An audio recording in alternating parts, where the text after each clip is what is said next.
نحمده ونصلي على رسوله الكريم اما بعد اعوذ بالله من الشيطان الرجيم بسم الله الرحمن الرحيم. زکریا علیہ السلام کو کہا گیا کہ عمران کی بیٹی حضرت مریم کا خیال رکھا تھا، اس کی دیکھ بھال کیا. تو آپ حضرت مریم کے حجرے میں تشریف لے جاتے اور وہاں انواع اقسام کے بے موسمی کھانے اور پھل اور دیگر چیزیں پاتے. تو مریم علیہ السلام سے ہی زکریا علیہ السلام سوال فرماتے کہ مریم یہ سب کچھ کیسے ہوتا ہے، یہ کہاں سے آتا ہے؟ تو مریم فرماتی جو اللہ چاہتا ہے وہ کرتا ہے، جو چاہتا ہے وہ دیتا ہے، جس کو چاہتا ہے اس کو دیتا ہے.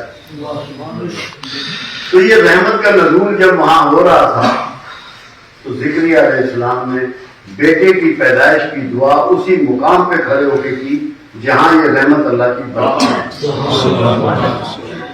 اور یحییٰ علیہ السلام جو پیدا ہوئے پھر پروردگار عالم نے قرآن میں کہا کہ 3 دن تو بات نہ کر سکے گا، یہ علامت ہوگی اس بات کی کہ تیری دعا قبول ہوگی.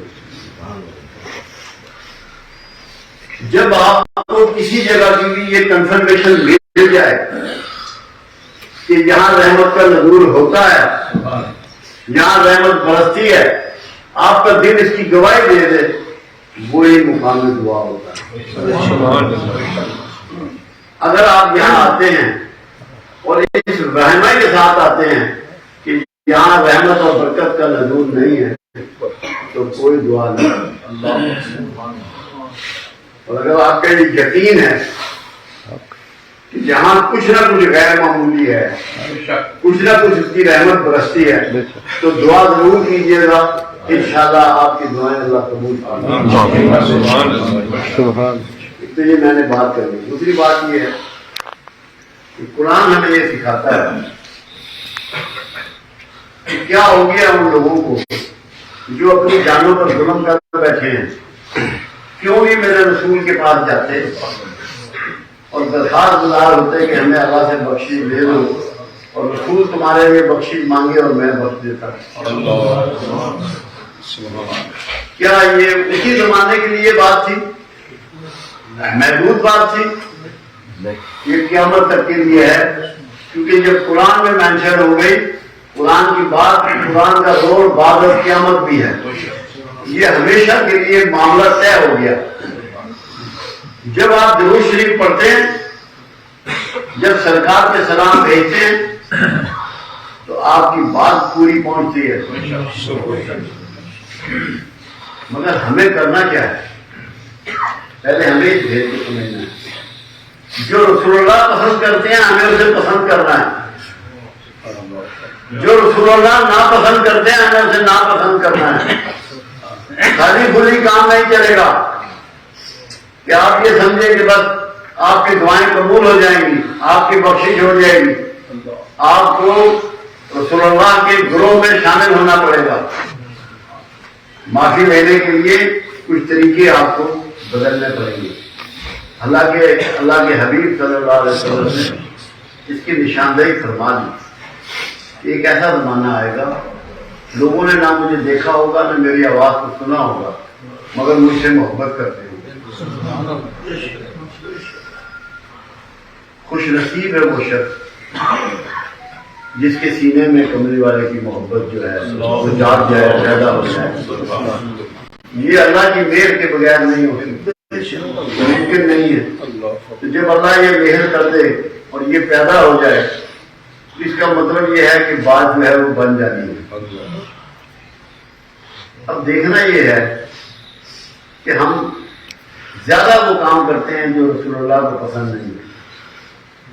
غصہ ہے، نفرت ہے، حسد ہے، ضد ہے، دشمنی ہے، عصبیت ہے، منافقت ہے، جھوٹ ہے. کیا یہ چیزیں عمل میں لانے کے باوجود آپ سمجھتے ہیں کہ آپ کا رسول اللہ سے زیادہ تعلق ہے، پیار کا تعلق ہے، محبت کا تعلق ہے؟ یہ اپنے آپ کو دھوکہ دے رہے ہیں.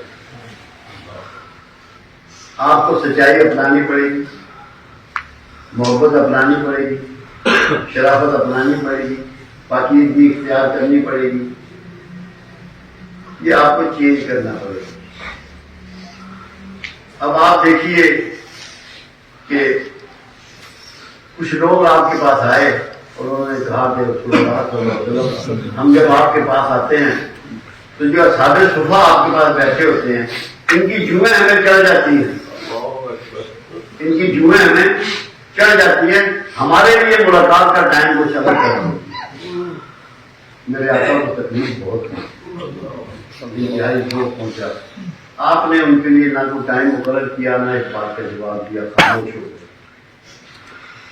مگر اس دن آپ نے ایک دعا فرمائی, اے اللہ تو میرے آقا کی دعا, مجھے مسکینوں میں رکھ, انہیں میں مارنا اور انہیں میں اٹھانا. اب یہ آپ لوگوں کے لیے ہے. آج اگر آپ کو مسکین برا لگتا ہے, آپ کا کملی والے سے تعلق نہیں ہے. مسکینوں کو اپنا لو, دھوکارو مت, گندے کپڑے والے کو اپنے سے دور مت کرو,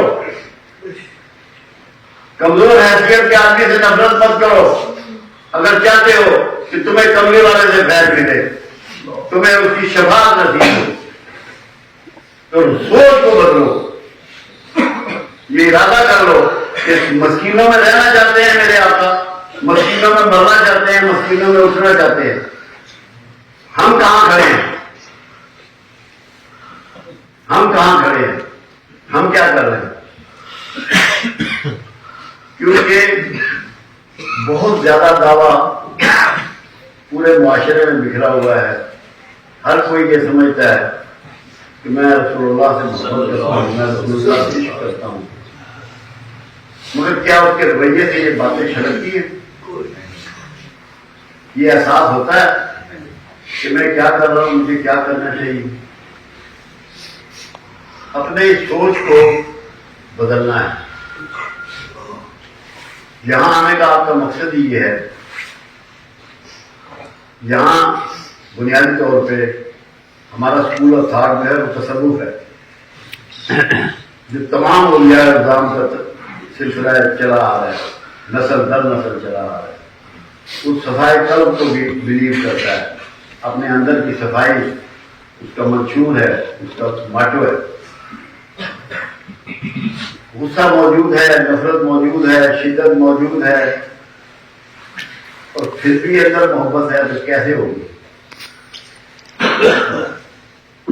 محبت درد کے بغیر نہیں ہو سکتی.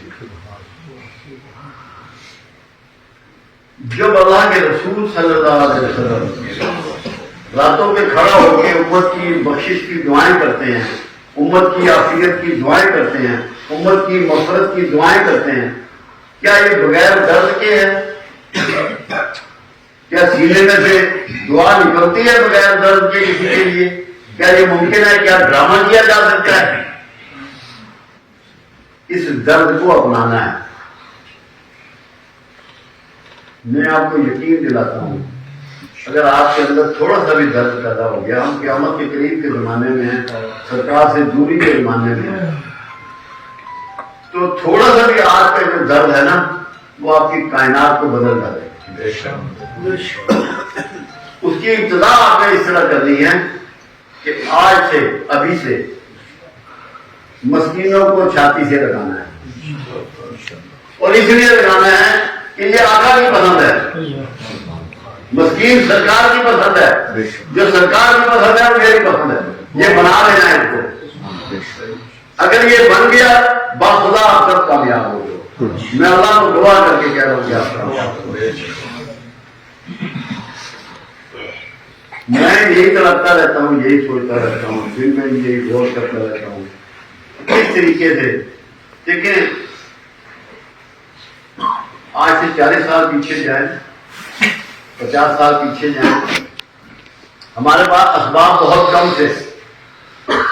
کسی کے پاس اسباب نہیں تھے اتنے, ہم سب ایک جیسے حالات کے لوگ ہیں. مگر وہ اس کے ساتھ ساتھ اسباب بہت بڑھ گئے، مگر اخلاق بہت گر گیا، ہم گھاٹے کے سوداگر ہو گئے، ہم گھاٹے کے سوداگر ہو گئے، کیونکہ اخلاق ہم نے کھو دیا، سامان ہم نے آپ پا لیا۔ اللہ کے رسول نے سامان کو دھتکار دیا، پیمنٹ والے کپڑے پہنے، گاڑ مار کے جوتے پہنے، فاقے کیے، پیٹ کے پتھر باندھے۔ ہم سامان کے چکر میں سارے اخلاق اور ساری محبت کمپنی والے کی اس سے دور چلے گئے، ہم نے گھاٹے کا سودا کیا۔ سوچ کو بدلیں، سامان سے برکت کو ہٹائیں، اس دل کو اور دماغ کو اخلاق کی طرف مائل کریں، جس میں درد ہو، انسانیت ہو، شرافت ہو، احساس ہو، کسی کی خدمت ہو، کسی کی سیوا ہو، دلجوئی ہو، دلداری ہو۔ یہ جب تک نہیں کریں گے، یہاں آنے کا مقصد، محفلوں کا مقصد پورا نہیں ہوگا۔ میں تو یہ چاہتا ہوں کہ میرے جو دوست یہاں آتے ہیں، میرے ساتھی لوگ یہاں آتے ہیں، یہ کسی کو نہ بتائیں کہ ہم کہاں جاتے ہیں، کوئی تعارف نہ کرائیں، ان کے رویے سے پتہ لگے کہ ان کے استاد کون ہیں، ان کے چلنے سے پتہ لگے، ان کی بات کرنے سے پتہ لگے، ان کے کاروبار کرنے سے پتہ لگے، ان کی نوکری کرنے سے پتہ لگے کہ کہاں بیٹھتے ہیں، یہ کس کے پاس جاتے ہیں، کس سے سیکھتے ہیں۔ اگر یہ نہیں ہے تو میں بھی غلطی میں اور آپ بھی غلطی میں۔ چسکا نہیں لینا، بابا جی نے بڑی گل کی تھی، اس کا کوئی فائدہ نہیں۔ جو آپ کے سینے کو چیر دے بات وہ ہے، اندر احساس پیدا ہو جائے، اندر جاگ جائے آپ کا، پتا ہو تنہائی میں اسی لیے ضرور صاحب آج میں ٹیلیفون پہ صبح بات ہو رہی تھی مدی قومی کہنے کہ آپ نے جو فارمولہ دیا ہے اس پہ میں غور کرتا ہوں تو حیران رہ جاتا ہوں۔ میں نے تقوی کے لیے ان کو یہ سمجھایا تھا کہ تقوی وہ ہے، متقی وہ ہے جس کی تنہائی پاکیزہ ہے، جس کی تنہائی پاک ہے۔ اگر آپ کی تنہائیوں میں خیالات اچھے نہیں ہیں تو آپ متقی نہیں ہیں۔ تو یہ سمجھنے کی چیزیں ہیں۔ آج میرا دل تھا کہ جتنے دوست آئے ہیں کوئی بندہ ہم میں سے ایسا نہ ہے جس کے کوئی جسمانی، کوئی نفسیاتی، کوئی معاشرتی، کوئی معاشی، کوئی روحانی مسائل نہ ہوں۔ ایک تو یہ ہم قیامت کے قریب کے زمانے میں ہیں، پھر دین سے بہت دوری ہے، قرآن سے بہت دوری ہے، اچھے لوگوں سے بڑی دوری ہے۔ وہ میاں محمد بخش کا شعر ہے نا، جس کپڑے پھل پتے ہوں خوشبو آئے رومالوں، وہ سنگت کی بات ہے۔ پھول جس کپڑے میں بھی لپیٹتے ہیں اس کپڑے میں بھی خوشبو بکھر جاتی ہے، پھیل جاتی ہے۔ ایسے ہی کسی اللہ والے کے ساتھ تعلق جوڑنے سے یہ ہوتا ہے کہ اس کی خوشبو آپ کے سینے میں بس جاتی ہے، آپ میں کچھ نہ کچھ احساس پیدا ہو جاتا ہے، اللہ کا ڈر اور خوف اور کمرے والے کی محبت اس میں بیٹھ جاتی ہے آپ کے سینے میں، آپ کے دل و دماغ میں۔ تو میں چاہ رہا تھا کہ میرے جتنے دوست آ گئے ہیں، کیونکہ ایک تو میرا یہ ایمان ہے اور میرا یقین ہے کہ یہاں رحمت برستی ہے۔ کچھ مجھے ایسی احساس بھی تھا کہ جس نے جو دعا مانگنی ہے اپنی، جو اس کے دل میں ہے، جو اس کی آرزو ہے، اس کے معاملات ہیں، خرابی ہے، جو بھی ہے، اللہ کے لیے کوئی کام بڑا نہیں ہوتا۔ ہم یہ سمجھے نا کہ یہ کام اللہ نہیں کر سکتا، اللہ کے لیے تو ہر کام چھوٹا ہے، ہمارے لیے چھوٹا ہے بڑا ہو سکتا ہے۔ اللہ کے لیے کسی کام کی کیا کرنی، اس میں تو کون کیا نہ کام ہو جاتا۔ اس کے لیے میرے ذہن میں آج یہ تھا کہ دعا کریں گے اکٹھے، اور جس جس کے دل میں جو جو آرزو ہے وہ اس کے لیے اپنی دعا مانگ لے۔ اس سے پہلے ایک بات بہت ضروری ہے، قرآن حکیم میں یہ بات سمجھائی گئی کہ مشرکین مکہ رسول اللہ صلی اللہ علیہ وسلم کو جب پکارتے تھے تو رانا کہتے تھے، رے این نون الف، یعنی کہ چرواہا، چرواہا۔ اللہ کے حبیب نے قرآن میں یہ بتایا کہ میرے رسول کو آئندہ سے رانا نہ کہو، اس کو کہو انظرنا۔ لوگوں نے اس کے معنی اور مطلب کو نہیں سمجھا۔ انظرنا کا مطلب ہے کہ آقا نظر کرم ادھر پھیریے، نظر کرم ادھر پھیریے۔ تو آپ نے دعا سے پہلے سب نے انظرنا پڑھنا ہے کہ ہم نے پہلے آقا کو متوجہ کر رہا ہے پھر اللہ سے مانگنا ہے۔ بات سمجھ میں آئی یا نہیں آئی؟ پہلے پڑھنا ہے انظرنا کہ آقا ادھر نظر کرم پھیر دیجیے، پھر اپنی اپنی دعا جس نے بھی کرنی ہے وہ کر لیں گے۔ وہ ایک نعت ہے جو یہ بچہ شعیب بھی پڑھتا ہوتا ہے، بیٹھا ہوا بھی مجھے بھی نظر آیا ہے۔ اس کے دو لفظ ہیں، وہ اسی سے پڑھوا لیتے ہیں تو یہی ہماری دعا بن جائے گی۔